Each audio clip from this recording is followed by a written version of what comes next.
Hi folks, I'm Brian Rasnow. Welcome to Physics and EMEC 310 Electronics. These are the tools we're going to be using in the class. You'll each have a toolbox, a soldering kit, and a book. And these are essential for completing the class. Let's open up first the soldering kit.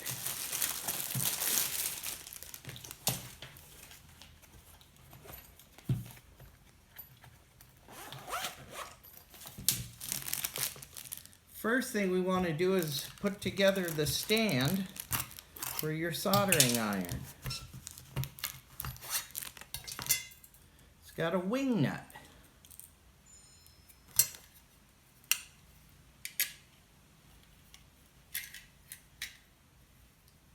Place the wing nut underneath.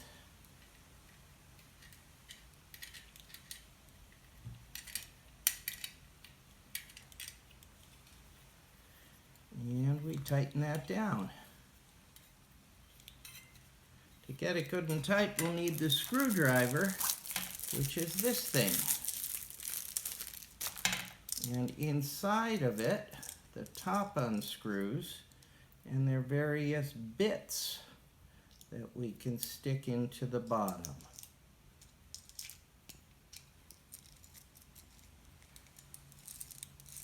One of the challenges is keeping all these pieces together. And that's one of the soft skills that I hope you'll practice and improve on in this course. How not to lose stuff. Because there's a lot of stuff we can lose. The soldering iron is here. It has a couple of extra tips in a bag which we will not use. The tip that's installed is the one we want to keep. And there's a temperature setting on the handle. You'll want to set that temperature to about 300 and be careful that it doesn't go into the red zone. There's also a sponge, and we need to get this sponge good and wet so that we can keep the tip clean.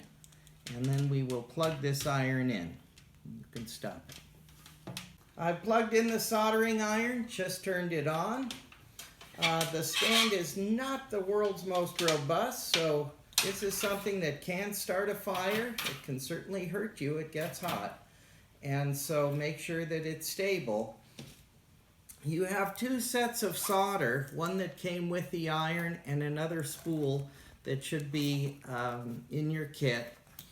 And we're going to first tin the tip of the iron.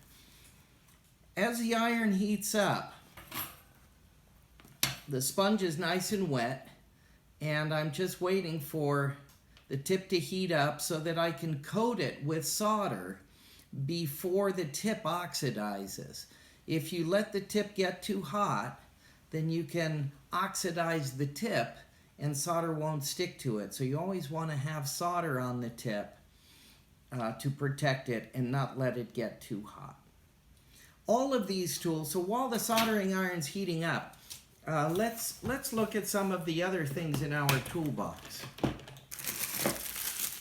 Safety goggles are key when you're cutting wires because sharp wires can fly into your eyes.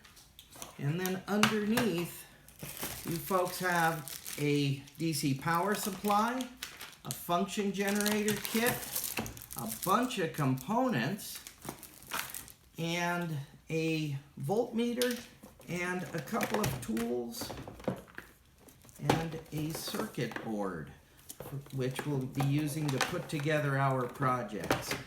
These parts are very difficult to come across, so if you lose them, you're really going to be in deep trouble. It really behooves you to keep track of these pieces and treat them well. They're yours to keep, and this stuff can serve you well long after this class is over. The soldering iron is heated up a little bit, and let's see if we can melt solder on the tip. There it goes.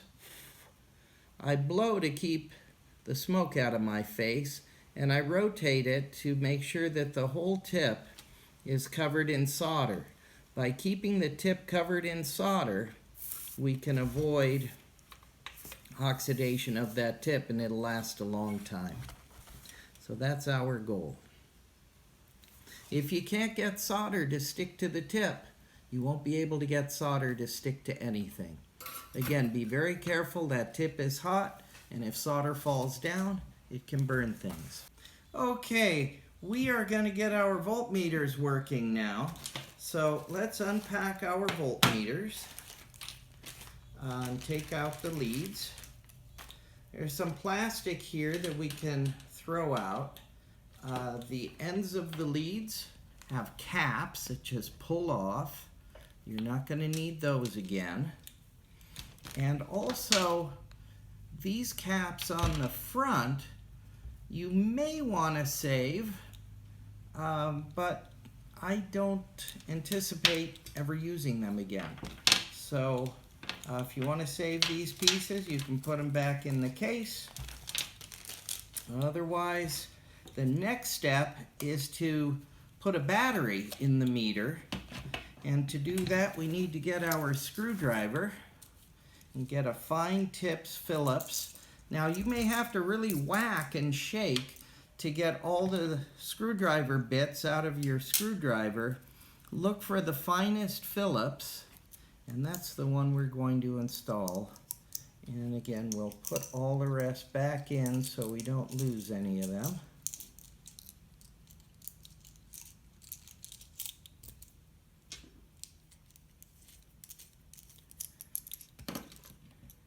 Lift this back, open up the battery case.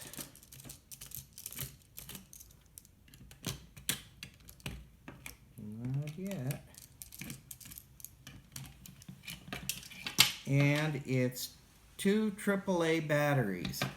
Okay, we got 2 AAA batteries. The negative end goes on the spring.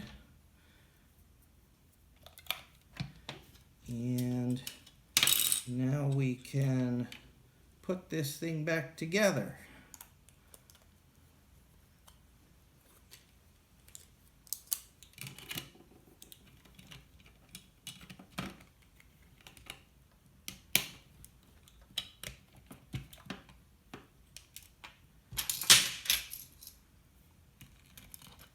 Oh, that's magnetic.